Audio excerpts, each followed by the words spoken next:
Biškį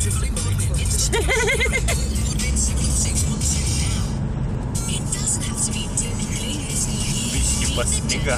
Pasniga. Ai, tas tau kaip faina, ant kelio putra, žiūrėk.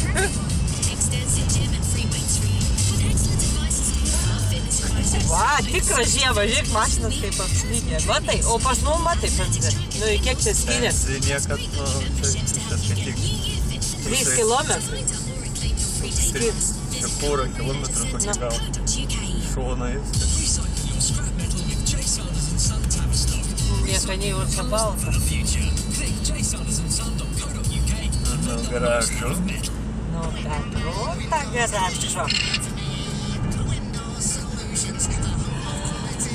Dėto kaip gražu. Šiek balti laukai, ne? Tai kokia irgi maži vaikai, kad džiaugiamės, nes niekas pamatė. Ko nepamatysi? Čia retas atvejis, ne? Pastavi tik gražiai bus dabar karštas, žiūrėk. Gal tvelis net nebus matęs. Tiek, kad čia net neprislyga. Na? Tai kaip mašinos palengva važiuoja. Nu čia, žinai, jau gali apsisukti drąsiai. Va tai kaip pagavę. Jėzu, kaip fainai.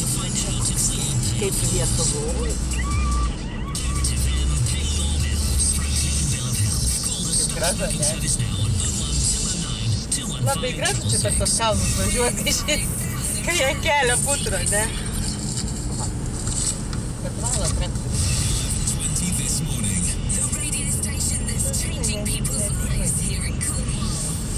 Good morning, it's Monday the 21st of January and we are playing the £1,000 minute at 8:20 coming up next after the usual local playing real music variety. This is Cornwall's Virus FM. It's 8 o'clock, here's Tristan Hunkin. You might want to leave more time to get to work this morning. West Cornwall's been hit by an inch of snow. The Met Office has an ice warning out for the entire Duchy. A fleet of critters has been treating main routes since 4 this morning. The surface temperatures plummeted to -5. A full forecast in just a sec. Kevin is from the RAC. We're very prepared. We've some extra patrols out on the ground. We're keeping our vans stocked up to a maximum level with things like batteries, because that's one of our main concerns at the moment. The batteries failing during to the cold, so we'll be out in force doing as much as we can to help everyone. So far, Halloween School is the only one to say it is shut. Now, it's Blue Monday, officially the most miserable of the year, and this won't cheer you up. More than half Cornish families fear 2013 is going to be even tougher than 2012. A Pirate FM poll reveals a third reckon it'll be just as difficult financially. Some Dutchy food banks have already seen appeals for help triple in a year. Jackie Wise is project manager in Wadebridge, reckons the cost of Christmas is about to catch up. Because people don't want their children to go without, they'll put things on their credit cards, and their credit card Christmas is about to catch up. and that's when they realise they really can't pay. And it'll either be Kalėdos pasilyja pagaliau mumis. Lyja, ne? Pradėjęs likti dabar.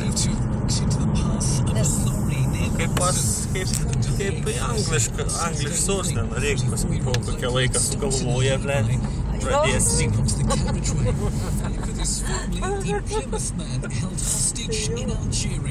Friends of Alan McLeod call him charitable, honest and professional. 6 Brits were killed when Al Qaeda stormed the desert gas plant.